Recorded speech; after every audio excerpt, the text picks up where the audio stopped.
Paul West here, and I'm at the very southern end of Eurobodalla at Dignam's Creek with Fiona Kotvojs. And Fiona, what kind of farm are we on here? Well, this is a truffery. We're originally a beef farm, but now we have truffles as well. And so yes, truffery. And are you the first truffery on the south coast? We are. So we started in 2013 and it was the first one. So a lot of testing and trialling to see whether it would work. And we've shown that it works and it's a commercially viable crop. So I'm hoping others will get in. Did people think you were crazy? A number of people did, yes. Yeah, I've got all these jokes about, the potoroos eating our truffles and the wombats eating the truffles, but that's worked, so that's good. And so how difficult is it to grow a truffle? Look, there's a whole lot of mystery. So when we started, there was more mystery than there is now. We know a lot more than we used to then. It's a slow process. Now you can get truffles in about 4 years. For us, when we did it, they thought it would be 8. But there's a lot of work. You have to have the right sort of slope, the right sort of climate. You need to have frosts. You need alkaline soil. So on the coast, that means we have to add a lot of lime as well. The right trees. Yeah. And what kind of trees do truffles like to thrive underneath? So there's 3 sorts that they use. They grow on hazelnuts, evergreen oaks, and which are a Spanish or a French oak, and the English oak as well, which we're used to, which is a deciduous. They tend to be the ones that get used. So we've planted all 3 here to see which would work best in this area. And has it become a roaring success? It's growing. We've had drought during most of the period where it was going, so that's been a real challenge, but it is a viable crop. We're now exporting to America. Wow. We're supplying everywhere from Milton through to Eden. It's been really good. And so do your truffles get flown around the world to fancy restaurants on every corner of the globe? Well, at the moment it's only been America because we haven't had a big enough supply to provide elsewhere, but we're looking at going into Europe next year and we should have enough supply for that as well. And if someone wanted to try one of the Gulaga Gold truffles, how would they go about that? The best way is to go onto our website, which is gulagagold.com.au. Have a look on that and then buy it online there or give us a call. And are you buying off the website whole truffles, or is it an oil or a whole range? So from our website you can buy whole truffles. And then we've also got other people in the area who are now using our truffles. So for example, Bodalla Dairy, they're producing truffle cheese. Tilba Real Dairy is also producing a beautiful truffle cheese.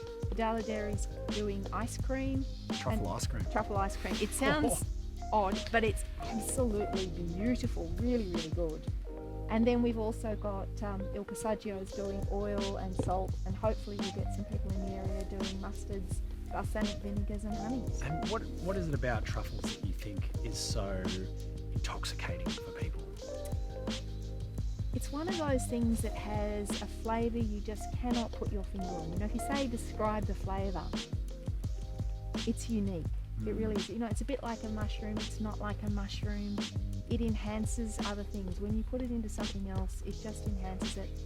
You don't need a great deal of it. It's just a beautiful, beautiful flavour. And what about the truffle hunting? We just had a little sniff around with Hepburn, who was an amazing truffle dog, incredible nose. And what I didn't appreciate was that the dogs have great senses of smell. They find where the truffle is, but then you get on the ground and you can smell it. You can. Before you can even see it, you can kind of sniff around there like a truffle dog. Now, is that the kind of thing that people can come and visit and do? They can. So when they come and they do a truffle hunt, we'll go out with the dog, we'll look at the truffles, I'll get to dig a truffle. We'll go through all the history of truffles, how you find them, where they started, how you use them and how you cook with them. We'll have a little bit of a taste of truffles. And the other thing that we'll do is compare truffles, because the truffle off the different trees, they each have a different taste and a different aroma. So we'll actually see that today. And then truffles from different areas will also have a different flavour. And for people who might have used truffle oil, most truffle oil that you buy, it's artificial, it's not real. Because synthetic. It's synthetic because it only has a very short shelf life. Truffles, you've got a 6-week, 8-week life. They only keep ripe for another 2 weeks, and after that the flavour's gone. So it's a very short life. So 3 months is about it for real truffle oil, and after that, most of the flavour's gone. So So truffles then are a really, truly seasonal ingredient. They are really, truly a seasonal ingredient. Yeah. And what's it like being in here with people when they've never had any experience with truffle hunting before, when they find one? It's exciting. It's really good to see the excitement on somebody's face, the pleasure in finding it. And when you get that smell, I mean, you know, you just experienced it. When you get that smell, it's like, oh wow, this is what it is. Yeah, it's good. It's like a perfume. It is. It's so complex. It is. And distinct, as you said before. It's not something that you could, I'm sure great, nose perfumery types could put a label on it, but it's its own very unique thing. Well, it's made up of 150 different compounds. Wow. And in different places, different ones will have a greater strength, and even in different seasons. So the years when we have a drought, they'll taste slightly differently to the years like this year where we've had lots and lots of rain, and so the flavour will be different. So you get vintages. You get vintages of truffles. So every year will be different. And how's this season shaping up? Look, this season's shaping up well. We've had good rains. We've had an early cold and early frost, so looking really good. And Fiona, why is the Eurobodalla such a perfect place for an operation like this? You only need a small area. So 3 hectares for a farmer is probably enough to make it a commercially viable crop, which is great. And it's an area where we have a lot of people doing niche food. We produce quality food down here, some of the best food in Australia. And what I love, Fiona, is that not only are you growing an amazing product here, or an amazing food item, but looking around, you're out here in the middle of the bush. You're surrounded by National Park. Gulaga's rearing up there at the back. You'd be hard pressed to find a more spectacular paddock in Australia. I'd have to agree, but wait till you see the rest of it. No, this is pretty stunning, and I mean, it's not many places you get to listen to the lyrebirds doing this, middle of a farm. Yeah, you can hear the creek in the background, lyrebirds singing. What a spot. So Fiona, if it's okay with you, I was thinking maybe I could cook up a little something simple with one of the truffles. Really straightforward. It's a bit of a classic way, I think, for eating truffles, and if you're agreeable with that, I'd like to cook something. Sounds great. Let's Awesome. go. Awesome. Now, one thing that a lot of people ask me is, what do you do with truffles when it comes to cooking with them? We've all heard of them. We all know they're an amazing ingredient. They've got that incredible aroma. So when we cook with truffles, we want to make sure that that aroma is really allowed to shine. And so you want to make sure it's a really nice, simple dish. You don't want to overpower it, because otherwise the truffle, as complex as it is, will be lost. And you'll notice that it's often paired up with beautiful fatty flavors, cheeses, creams, oils, things like that, because the fat really helps to carry the flavor of the truffle. So when I like to cook with truffle, sometimes I like to do just a plain cheese toasty with truffle. It's pretty decadent, pretty delicious. Haven't got a jaffle maker out here, so we're not going to do that today. What I am going to do is a really simple risotto though. And some people laugh at me when I say simple risotto, but they can be simple. So, got a little saucepan, a little bit of olive oil, and to begin, just frying off, I've diced half an onion here, and I've got about a cup of laboriola rice there. So I'll spring the lid of my olive oil off into the horizon and just pop that onion in there. Sweat it off nice and quick. I don't want it to colour, just want it to be nice, translucent. So it's starting to turn opaque, starting to become lightly aromatic. Then we'll put the rice in. And really, there's all these cooking shows on TV that make cooking risottos look really intimidating. But really, if you take the time, they don't have to be super complicated. Just start with a diced onion, a little bit of olive oil, then some rice, and then some stock and white wine. And really, that's about all you have to do. Just, I guess the critical thing is to make sure that you don't overcook it. That's where people come unstuck. Because when the cow agrees and knows, don't overcook your risotto. I agree, that cow knows. But keep it nice and simple. And you want to make sure that by the time the rice is cooked, there's just a tiny little bit of stock left in there, because that's the stock that we use to help emulsify the butter. And ideally, a good risotto is about 50% rice, 50% butter and stock emulsion. So that's, I think, the part that brings people unstuck. but we've got some of that Tilbury Parmesan, we've got plenty of butter, we've got a nice, simple, light stock, white wine, and that together will make this incredible, simple vessel to carry that aroma and flavour of the truffle. And the sun's going down, so usually I'd cook it a bit slower, but I'm going to crank it now. You can hear my old gas stove, it's gone into turbo mode there.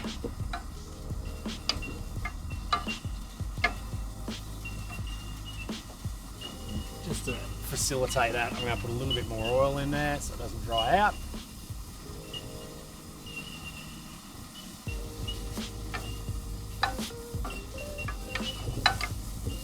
But as far as cooking locations go, you can see here I am at Dignam's Creek, slumming it in yet another terrible Eurobodalla kitchen. The beautiful Brogo wilderness out the back, Yowie, Wandella, stunning country, and really, having someone that's spent a lot of time cooking inside stainless steel boxes, this is about as good a kitchen as you could ask for. Alright, so that onion stains become nice and translucent. I've got some risotto rice, some arborio, some really nice quality arborio rice. And pop that in there. Now you don't want to put the stock in straight away. You want to stir that, get the grains coated in oil and get them hot. And then you'll notice that the grains of rice actually start to become translucent. And that's the point at which we will add the stock. So just a little bit more. They should also be hot to touch. A little bit more. Don't try that at home, kids. Don't get your kids to put their hands in the pot. Hey kids, can you just test if that rice is hot yet?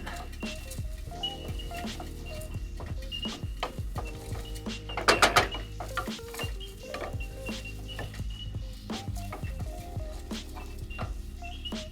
Lovely. So what I've got in this bowl is 2 parts vegetable stock, a very light vegetable stock, 1 part white wine. And we want to cook this rice roughly with the ratio of 1 part rice to 3 parts water, but I'm not going to add it all at once. I'll get a good chunk of it in there, and I'll keep the rest to add as the rice cooks.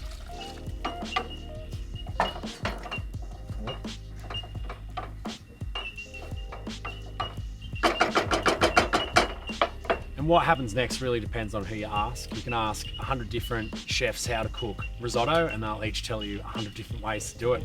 Stir, don't stir, make sure you stir once, stir 3 times, only stir after you add the white wine. But really, you can fill your own boots. You know, if you want to stir it, you stir it. If you feel comfortable to let it cook slowly without stirring, that's totally fine. I like to give it a good stir just every 30 seconds or so, just to make sure it's not sticking. And then really, all we have to do is probably wait about 10 to 15 minutes for that rice to cook.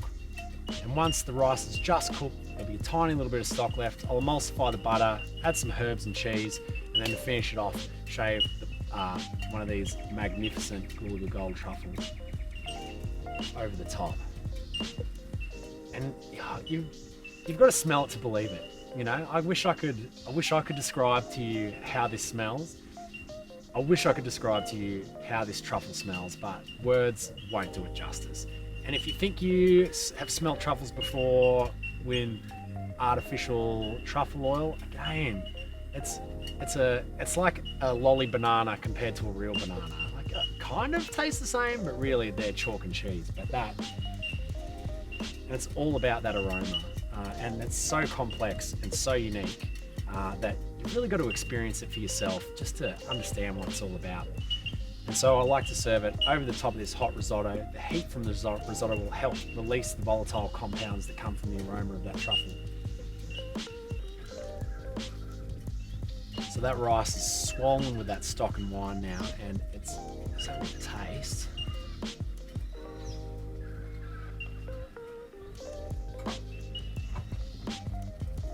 It's really close to being cooked through, but I still want a little bit of bite in the rice.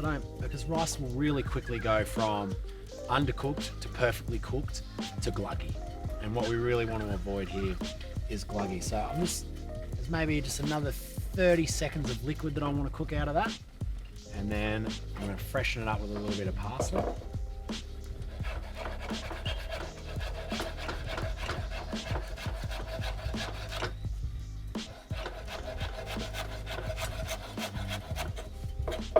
Should be heaps. Oh, yes.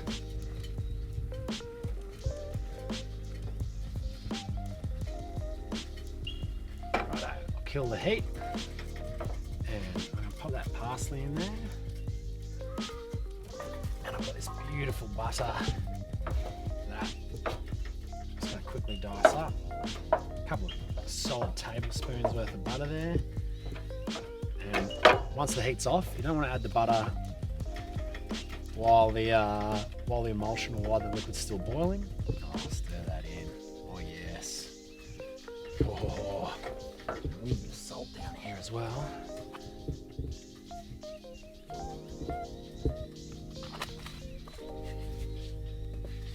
And a little bit of Parmesan cheese from Tilda Real Dairy. Oh, lovely. Stir the rest of that butter in. Yum.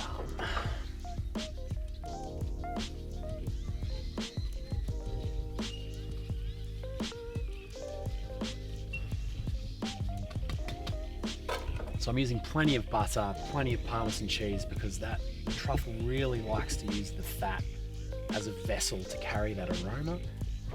Because I don't know, like it's not like they have I don't really find they have a flavour. It's all about that aroma. And when you shave them, or in this case microplane them over the top of something hot, they hit that hot dish and all those aromas are released.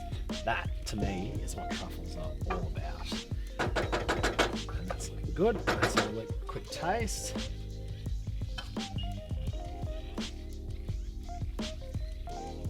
Happy with that? Now,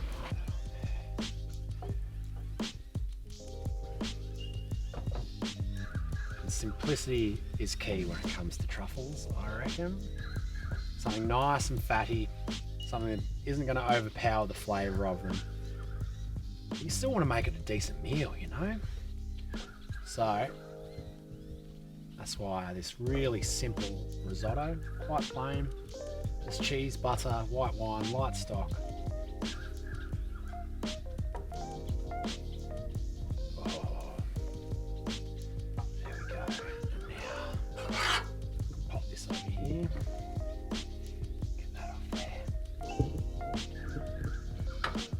Then the piece de resistance, some fresh truffle over the top. Now, as Fiona mentioned earlier, truffles really are a seasonal ingredient. There's only a very short window in which they're available. And they're also a little bit exotic. Not complicated, not inaccessible, but I think they're a little bit exotic. So when truffle season's on, I like to celebrate it, and I like to build a little bit of ceremony around it. The food doesn't have to be complicated. In fact, I think the more simple the food, the better, but it's worthy of getting some friends together, lighting a fire, getting some good wine, and celebrating that short window in the year where you can enjoy truffles. And there's not many things that are at their best in the middle of winter, but truffles, that's certainly their time to shine. So I can smell that. It's just coming up there. It's making my mouth water. You know, it's that truffle sitting on top of the hot risotto. It's super simple, which, in case you hadn't already guessed, is the way that I like to cook. But you can't do much better than this. This truffle was in the ground just a few moments ago. It's served on top of a really simple risotto. You've got the rolling hills of the Eurobodalla out the back. Digger's happy. I'm happy. It's time for dinner.